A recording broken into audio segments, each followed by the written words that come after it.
Pardon there. Right. Okay, good. Okay. Yeah, thank you. Fine. So, Mashelis Isha lechaverta chashuda ala Sheviis. Oopsie.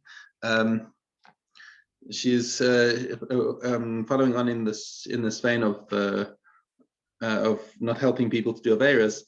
So a woman is nonetheless permitted to lend the following items to a woman, an Eishes Ha'Ma'aretz, let's say, who's suspected of not keeping Sheviis. And in fact, it's not a general thing about Amei Ha'aretz, because most Amei Ha'aretz do keep Sheviis. We're talking specifically here about people who have a reputation of not observing Shemitah. Okay, what can she lend? A nafa, kavar, a sifter, a sieve, a rechaim, a hand mill, tanur, and an oven.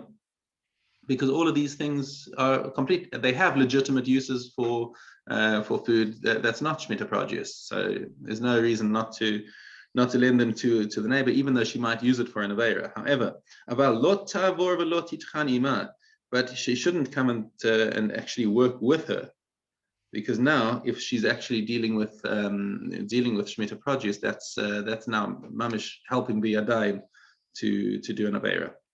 Okay.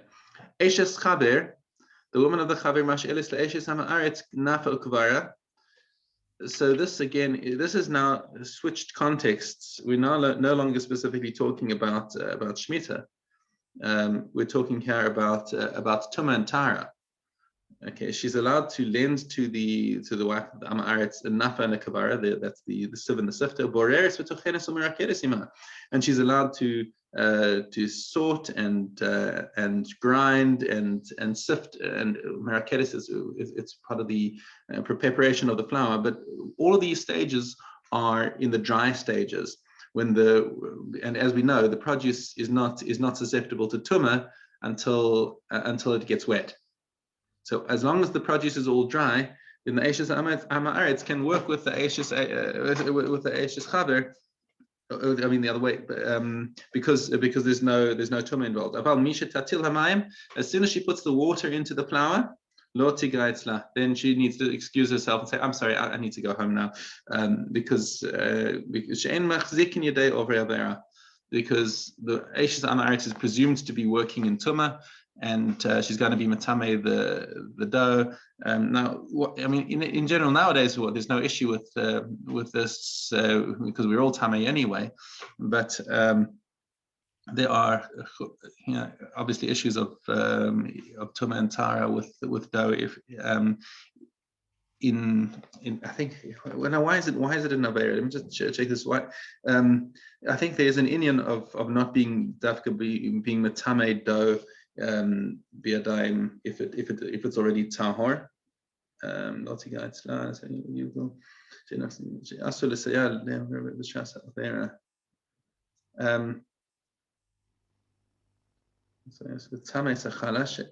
it's the challah. Because you've got right. So the main issue is that she's going to have to separate challah from this dough, and that challah you're not allowed to make tameh if you can avoid it.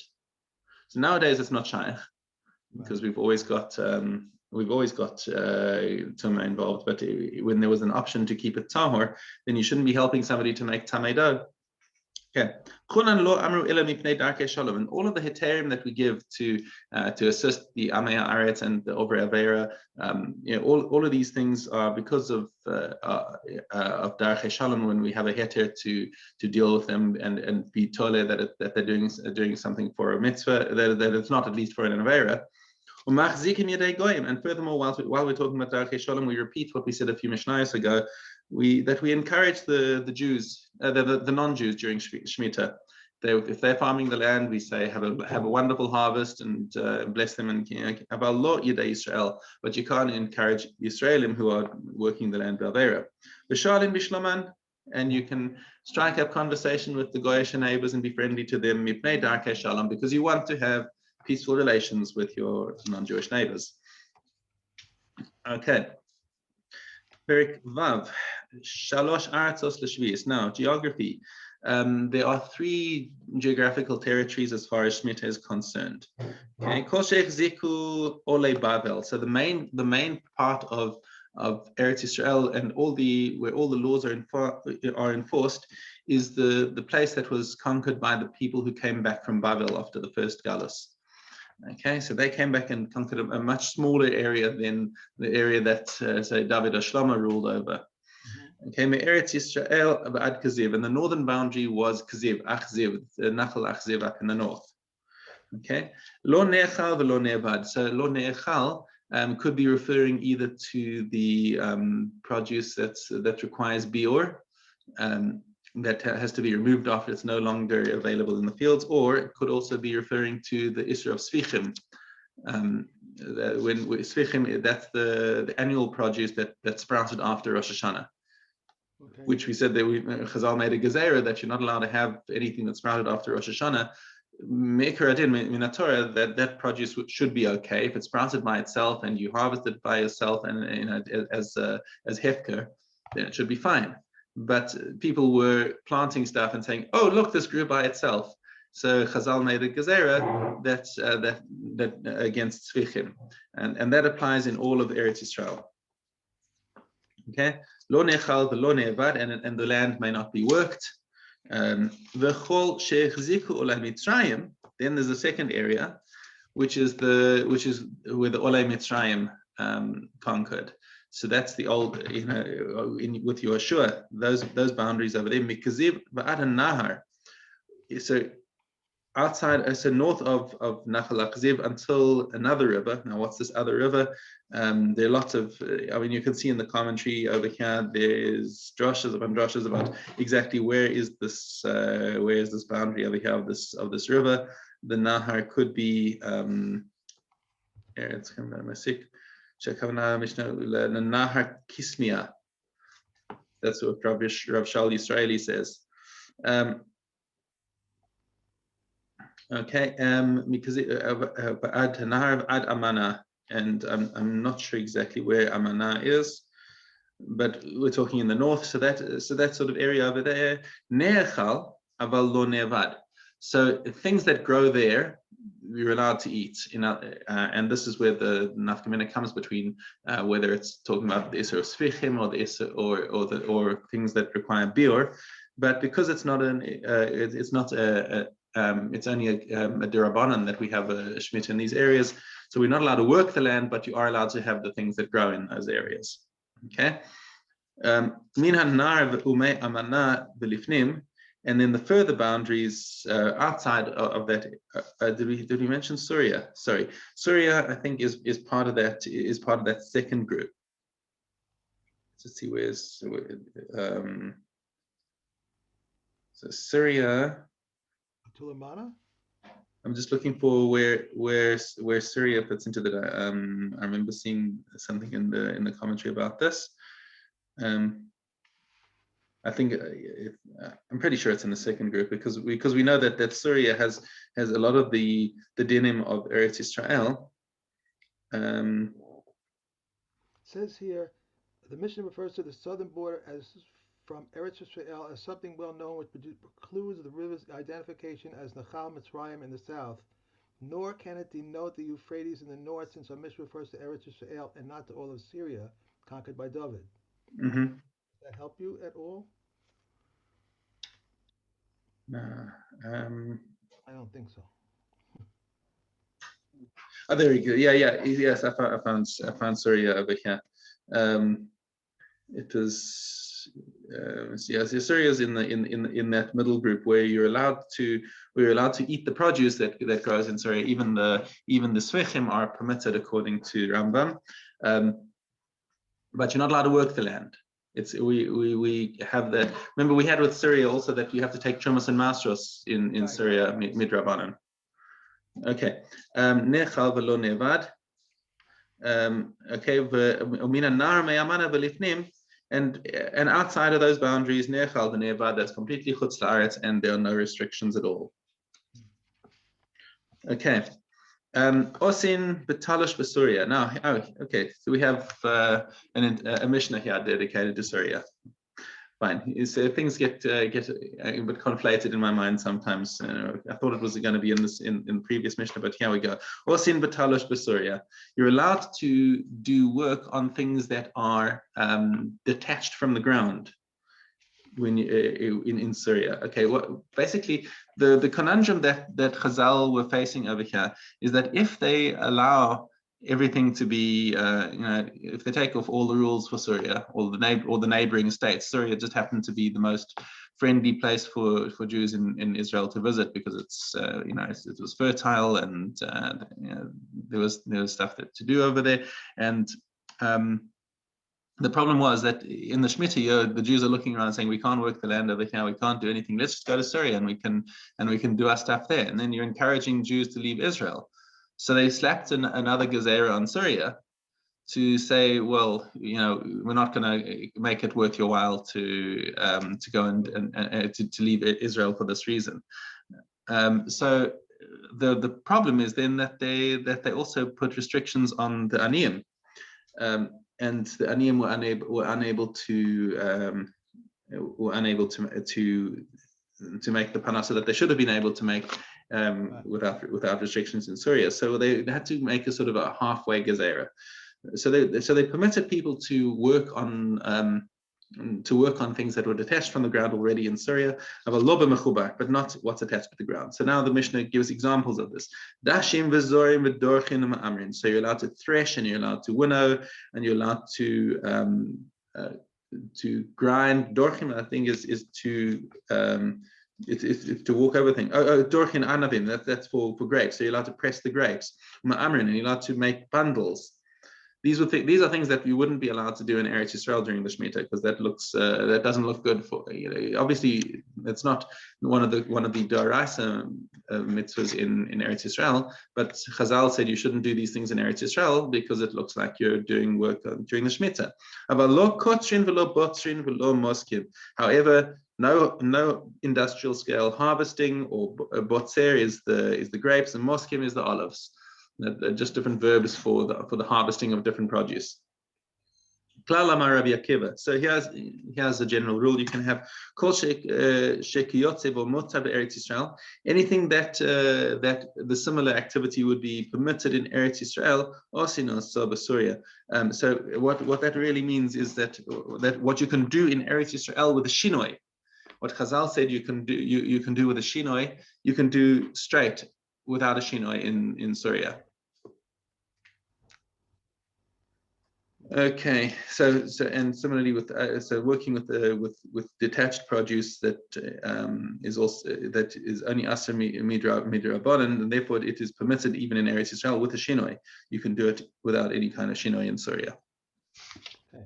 Okay, fine. Back to Gimel Hay. Gimel Hay. A man may not open a quarry in his field for the first time unless there are in it 3 layers which are by 3 by 3 and 3 high, a total of 27 stones. If a wall has 10 stones, each a load for 2 men, these may be removed. The measurement of a wall is 10 tefachim. Less than this, he cuts it and may level it to within not less than 1 tefach from the ground. When is this the case? From his own, but when his neighbors, he may remove whatever he wishes. When is this case? If he did not begin in the 6th year, but if he began in the 6th year, he may remove whatever he wishes. Stones which the plow turned up, or which were covered and are now laid bare. If there are 2, each a load of 2 men, they may be removed. If one clears stones from his field, he may take the top ones, but must leave those which touch the ground. Likewise, a heap of pebbles and a pile of stones, he may take the top ones, but may leave those which touch the ground. If there's a rocky ground or straw underneath them, they may be removed. Okay. Yeah. Okay. Put this over here. Okay. All right. Kilayim, base aleph. If a saw contains a quarter of another kind, he must reduce it. Reb Yossi says he must eliminate, whether it is of one kind or of 2 kinds. Reb Shimon says they said it only of one kind, but the Chachamim say any kilayim within the saw combines to make up a quarter. Okay? And when does this apply? Grain with grain, and pulse with pulse, grain with pulse, and pulse with grain. Rightly, they said, garden seeds which are not used as foods combine to make up 1/24 of that which falls into a beit sa'ah. Reb Shimon says, just as they declared to be stringent, so also they declared to be lenient. Flax combines with grain to make up 1/24 of that which falls into Beit Za'ah. Right, so talking about whether the volume of the seeds, if you have big seeds, then that becomes a kula because they don't actually make that much produce in the field. So therefore, he's saying that we also go to kula. Okay. And what did I just do? I just missed where I am. Here I am. If it was sown and he decided to plant it, he may not say, I will plant and then I will turn over, but he must turn over and then plant. If it is planted and he decided to sow it, he may not say, I will sow and then I will uproot, but he must uproot and then sow. If he sow witches, he may cut down to less than one tefach, sow and then uproot. Okay.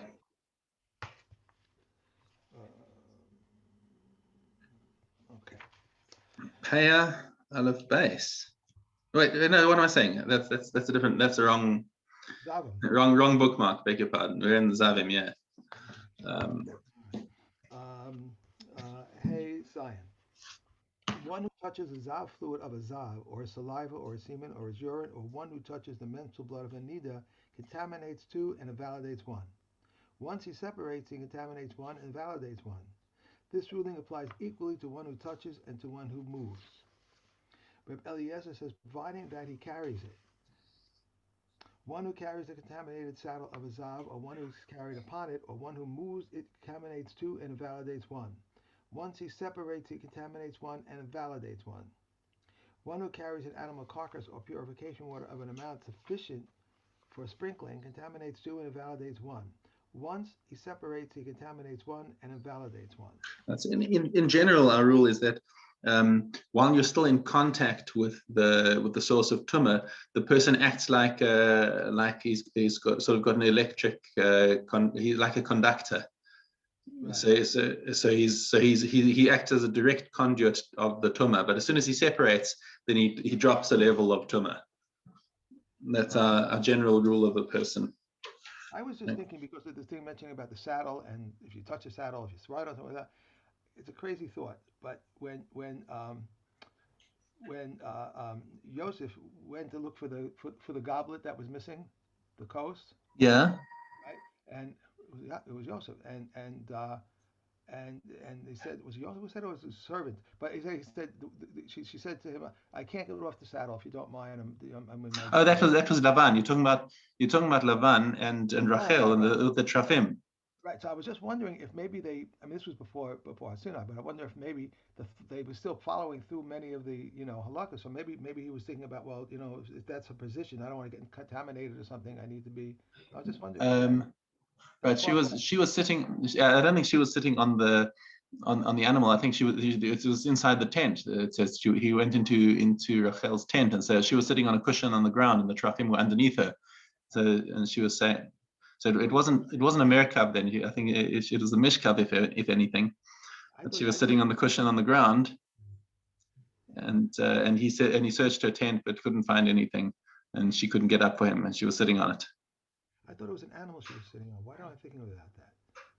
I have to look up the possibility. No, the story was that they were in an encampment. There was no reason for her to be sitting on a camel at the time. So, all right. Yeah. I don't know. Okay. That was true. That was that was reason maybe he didn't bother her. Okay. One who eats of the carcass of a kosher bird and the flesh that is in his throat contaminates two and invalidates one. If he inserted his head into the airspace of an oven, the oven is tahor. If he spit it out and swallowed it, he contaminates one and invalidates one. But while he is in his mouth, before he swallows it, he's tahor. Because nothing happens until he swallows. So that's the nevela of the bird. As we said, isn't metamed by touch. It's only metamed by swallowing. Right. Right. And okay. Okay. Okay. I have next we have Kalim. Kafei Tes. Yeah, Kafei Tes. Utensils of kodesh do not have an exterior and an interior, and they do not have. So we're machmir with clay kodesh. Having an interior and exterior means that the exterior can become tameh separate from the interior, but when it comes to kodesh, we don't give any leeway. Okay, they do not have a safe place, and we may not immerse utensils within other utensils for kodesh. All utensils descend to Tuma through thought, but they do not emerge from the Tuma except through a physical change, for an action negates an action, or a thought, but a thought negates neither an action nor a thought. Yeah. Regarding an imkin saddle and a drawstring purse, Rabbi Yehuda says also a palm strip basket. Rabbi Shimon ben Gamliel says also a ludkin sandal has the same law. They are rendered tameh and rendered tahor without a craftsman. But Yossi said, but are not all utensils rendered tameh and rendered tahor without a craftsman? Rather, these utensils, even if they are undone, are tameh, for a layman is able to repair them. They only stated the other law with regard to palm strip basket, for even a craftsman is not able to repair it. And a drawstring purse whose drawstrings were removed is tameh. If it was flattened out, it is tahor. If one attached a patch on its underside, it's tameh. Regarding a purse within a purse, one of which has become tameh through contact with tameh liquid, the other does not become tameh. The wrap of a diamond is tameh, and as for the wrap of coins, Rav Eliyah rules it tameh, but the sages rule it tahor. So our general rule with the tumah and the tara of these kalim that we're learning over here is that if the opening them is like renders them flat. We're talking about sort of like a leather pouch. Once it's completely flat, it's just a flat piece of leather which is not susceptible to tumah. However, if it's got that drawstring in it and it's still easy for a regular layperson to pull it closed, then it's still considered a kli. Once the drawstring is removed to the point where you need a craftsman to reinsert it, now it's tahor, because it's not considered a kli anymore once it's broken. That's our general thing. By the way, with the difference between the money pouch and the pearl pouch, why we have a difference at the end of this last Mishnah, the distinction is that with the pearls, they stay in there long term. With the coins, you're continually opening and closing and opening and closing. So the one that's used for the pearl, that's tameh, because it stays in that closed state for a long time. Okay, next. We have Sheviis. Shavuos, yep. Gimel Ches, yeah. What is a vain oath? One who swears to contradict what is known to man. For example, he said concerning a pillar of stone that it is of gold, concerning a man that he is a woman. Okay, don't mention that too loudly nowadays. Concerning a woman that she is a man. One who swears concerning something that is impossible. For example, if I did not see a camel flying through the air, or if I did not see a snake like the beam of an olive press. One who said to witnesses, "Come and testify for me," and they replied, "We swear that we will not testify for you." One who swears to an olah mitzvah, for example, not to make a sukkah, not to take a lulav, or not to put on tefillin, these are vain oaths for which one is liable to a penalty of lashes, for they willful transgression, and for those inadvertent transgressions one is exempt. I swear that I will eat this loaf. I swear that I will not eat it. The first is an oath of utterance, and the second is a vain oath. If he eats it, he can. Because once he's already taken the first shavua, the second one is unnecessary, and it's right. If he eats it, he transgresses only the prohibition against the vain oath. If he does not eat it, he transgresses an oath of utterance as well. And the oath of utterance applies to both men and women, non-relatives and relatives, qualified persons, disqualified persons, both in court and out of court, but only by his own mouth. One is liable for its willful transgression, 2, a penalty of lashes, and for its inadvertent transgression, to a variable sin offering. Right. Okay, so that's the Shavuos Bitoy. The Shavuos Bitoy, that's the stam case of somebody who takes an oath, I'll eat it or I won't eat it. And if he deliberately violates it, then he gets lashes, and if he accidentally does it, then that's the korban olah v'yored. Okay. Rosh Hashanah. Rosh Hashanah. Gimel Hay. Gimel Hay. The Jubilee year is similar to Rosh Hashanah regarding the blowing of the shofar and the benedictions. Rabbi Yehuda says on Rosh Hashanah we blow with ram's horns, and on the Jubilee years with wild goat's horns. A shofar that was split and he glued it together is invalid. If he glued together broken pieces of a shofar, it's invalid. If there is a hole in the shofar and he sealed it, if he hinders the blowing, it's invalid, and if not, it is valid. Right. So basically, glue, you can't use glue as an integral part of the shofar. If it was a functional shofar before you put the glue on, okay, that's all right. But if the glue is what's allowing you to make the sound, it's puzzle. If a person blows a shofar into a pit or blows into a cistern or a cask, if one heard the sound of the shofar, he has fulfilled his obligation. But if he heard the sound of an echo, he has not fulfilled his obligation. Similarly, if one was passing behind a synagogue, or if his house was close to a synagogue, or he heard the sound of the shofar or the sound of the reading of the Megillah, if he concentrated, he has fulfilled his obligation, but if not, he has not fulfilled his obligation. Even though both he and someone else listened, the one who consecrated, but this one consecrated and the other one did not consecrate. Right, so he can be Yotze. Now, this Mishnah, by the way, is the source of all the discussion about being Yotze over microphones, over Zoom, over, we were speaking about that, about being Yotze mitzvahs over Zoom earlier today. And this is the Makor, hearing an echo. If you like have a microphone in shul, and somebody's reading the Megillah, let's say, and they're using a microphone so everyone can hear. Is that good? And lichora, no, because that's a head. It's not a. Well, that's the discussion. I mean, we had all this discussion earlier this year about. Especially with Corona and people not being able to listen to Megillah in shul. So can they be Yotze over Zoom? And I know I was talking about this with my yeshiva friends, especially in South Africa, where they've still got all these Corona restrictions, and they're very, very restricted about what they can and can't do. They couldn't read Megillah in shul, so they found this discussion between the Chazon Ish and Rav Shlomo Zalman Auerbach, and the Chazon Ish gave a suggestion that maybe microphones, a person could be Yotze, listening through a microphone. Because it's like that's just the way the sound travels and goes. It gets picked up electronically, and it passes through the wire as an analog signal and comes out through the speakers. The sound wave goes through air. Sound wave goes through wires. There's somewhere. The Chazon Ish didn't say it was mutar, but he said there's what to talk about. Rav Haber gave a shir about that and said, but even the Chazon Ish was only talking about analog signals. He wasn't talking about digital signals, because digital signals is converting the sound into something completely different. It's no longer actually a sound wave. It looks different. It's stored differently. And I'm talking to you now over Zoom. And effectively, it's not real time. It's there's a few seconds lag between them. And it's being compressed and sent across the internet and decompressed and reconverted into the original format. So he says probably that would have been even too far for the Chazon Ish to consider. I said to my friends, look, you can tell your congregants that it's good to listen to the Megillah. There should be a zeicher to the mitzvah, but don't tell them that they're doing the mitzvah, because next year, when the restrictions are off, they'll say, "Hey, why should I bother coming to shul? I'll just tune in by Zoom, and that will be Yotze the mitzvah." So don't tell them that they're doing a mitzvah when they're not.